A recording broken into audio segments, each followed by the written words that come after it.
But with the Omicron variant proving to be twice as contagious as the Delta variant, there's very little chance we're going to leave COVID behind in the new year. The event brings hundreds of thousands of people and tens of millions of dollars into the Cape Fear, turning the streets of Wilmington from something like this to this. The Ocean Ridge Quilting Club couldn't have known they were about to lose one of their own.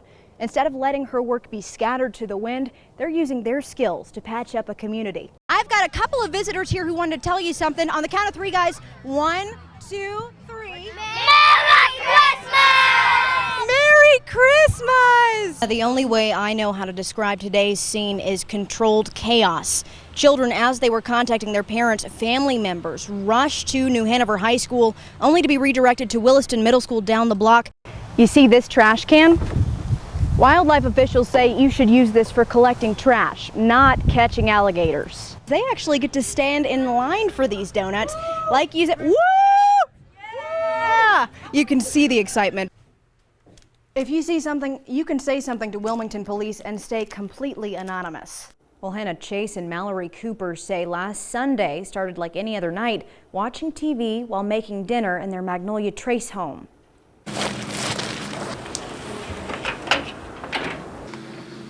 Sunday, April 3rd started like any other night in Magnolia Trace. Mallory Cooper sat with her dog watching TV while her boyfriend Chase made dinner near the sliding glass door. Their dog had been antsy for several minutes, and then the couple's video doorbell sensor went off. Chase began checking the home's entrances. When he got to the back porch entrance, he found a chair facing the kitchen and living room. A pillow was also used to prop open the screen porch door, and a ladder was outside in the backyard. Their sliding glass door was partially open. And so we realized that this guy has been taking gradual steps to get more and more comfortable. Someone isn't just comfy enough the first time to come onto someone's patio and sit there and open someone's door. He had to have been doing these things for a while. This is one of a few videos captured of the alleged Peeping Tom running away from the Coopers' home. Since then, other neighbors have noticed signs of someone near their back doors. We've had a few neighbors have separate different events. The first two were both single women. And one person had their patio screen slashed, and the other person had their circuit breakers flipped. Neighbors reporting someone's been loosening floodlights to keep them from turning on at night. We also have a fan in the patio that has a light connected to it as well, and he was pulling people's lights in the patio so that neither of these lights would go on. Wilmington police are still looking for the alleged Peeping Tom. The Coopers are encouraging neighbors to close their blinds, lock their doors, and put a wooden dowel in their sliding glass doors to keep them from opening. Everyone wants their own privacy, their own rights to enjoy themselves in the privacy of their home. And then when you get your doors open and people come in your backyard without your knowledge and staging up property to watch you, it kind of makes you just feel uncomfortable living in your own home. And neighbors say for the past couple of days they've taken more precautions and haven't seen any sign of the alleged Peeping Tom since last week's events. While cleaning a picture frame, a Hope Chest thrift employee found a nearly 150-year-old marriage license nailed inside the back.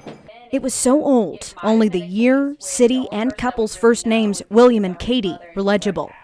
And this couple was married in New Jersey, and somehow the certificate found its way to a thrift store on Old Ocean Highway in Bolivia, North Carolina. A unique find, so WWAY aired a story on the discovery. Not long after, while home in upstate New York, William and Katie DeWorth's great-granddaughter, Irene Cornish, decided to log into Ancestry.com on a whim. I haven't been on Ancestry in quite a few months, but went on to research a family member on the other side, and I happened to notice I had these messages. Messages from viewers who were able to track Cornish down. Though Cornish doesn't know how this love story began, she knows her great-grandmother Catherine Havey moved to America toward the end of the Irish potato famine. Her great-grandfather William DeWorth had his own ventriloquy and fire-eating acts, but some questions still remain. Now, though we don't know exactly why that marriage certificate was hidden in the back of that frame, we do know that according to Ancestry.com, William and Catherine had a child out of wedlock 2 years before their marriage certificate was filed. And how the frame wound up in North Carolina. Sadly, the family homestead, the person that inherited that in the family at one point basically sold everything that was in it to a local thrift shop and ultimately lost the homes. Though the mystery isn't completely solved, Cornish says she feels more connected than ever to family she's only heard stories about. When my mother passed away 5 years ago, I don't have any family, immediate family in the area where I live. So I feel a little isolated at times. And so it just felt comforting that, oh, these people are reaching out somehow. I am connected. In Brunswick County, Peyton Furtado, WWAY News. Well, Jeff, the New Hanover County Sheriff's Office says distracted driving is a big issue in our region. It's considered a Class 2 misdemeanor if you're distracted by an electronic device. On MLK Parkway, just before College Road. Okay. Distracted driving causes more than 54,000 crashes a year in North Carolina, a fact Lieutenant Jerry Brewer is very familiar with. How often does that happen? All day, every day. Texting while driving and using a phone at all while drivers are under the age of 18 is illegal in the state, but that doesn't seem to stop many young drivers in the Cape Fear. I was behind a kid one time who didn't even stop for the red light. It was been red for a good couple of seconds, and he went right through it, and to give you an idea, the cars had already started going that way, and he broadsided a truck. What happened? And all his airbags and everything went off, but when he exited the car, he still had the phone in his hand. Just behind speeding, distracted driving contributes to almost 20% of North Carolina's accidents. Brewer says Wilmington's problem is so bad, insurance rates are often higher here than in bigger cities like Asheville, Durham, or even Raleigh. And it's not just texting. If an officer sees you driving distractedly, it could be for any number of reasons, from texting to using maps to talking on the phone, you name it. Brewer says it's usually pretty obvious when someone is distracted. We're behind you. I'm seeing your eyes in both mirrors. And if I can see your rearview mirror and I see this constant going down, and then there's also weaving, then I know. April is Distracted Driving Awareness Month, and if there's one thing deputies want to steer you toward, And they're cracking down on it. it's focusing on the road instead of your screens. For the Fitzgerald family, X marks the spot here at North Topsail Beach. They vacation here every single year. But what happens when fun in the sun turns into a treacherous treasure hunt? The Fitzgeralds have come to Topsail Island almost every summer for the past 35 years. And after time apart due to hurricanes and the pandemic, they decided to revive a family tradition for the younger scallywags. I remember being really excited, and this is our first time seeing them in a while, so I wanted to do something special for them. They drew an elaborate map, leading the family's youngest adventurers on a hunt across the beach. 5, 6, 7, 8. Bonding over buried treasure and making memories along the way. After searching for what felt like hours, Sound it made on the treasure chest, and especially Ryan. He just went, "Oh my gosh, guys, it's real, it's real." And he was just going crazy about it. We started tearing it apart. We started opening it. We just cleared the way. the young treasure hunters uncovered a chest full of beads and gold doubloons. They were all telling me all the different ways they were going to spend their cut of the treasure. Oh yeah. So it's worth $300,000 to them. And Xbox. Yes, they all technology, Xboxes, MacBooks. And though the kids say finding pirates' booty was the highlight of their trip, their parents say that wasn't the most valuable treasure they found. Getting to see their faces. Yeah, for sure. Yeah, and seeing each other and hanging out. When I leave, I say 51 more weeks before we come back. In North Topsail Beach, Peyton Furtado, WWAY News. Hello and thanks for joining us here tonight. I'm Peyton Furtado. Hannah Patrick is off tonight. With war raging in Europe, our area is bound to see more economic impacts than just rising gas prices. And some businesses, like breweries, could be among the hardest hit. I spoke with some local breweries about how they're handling that impact.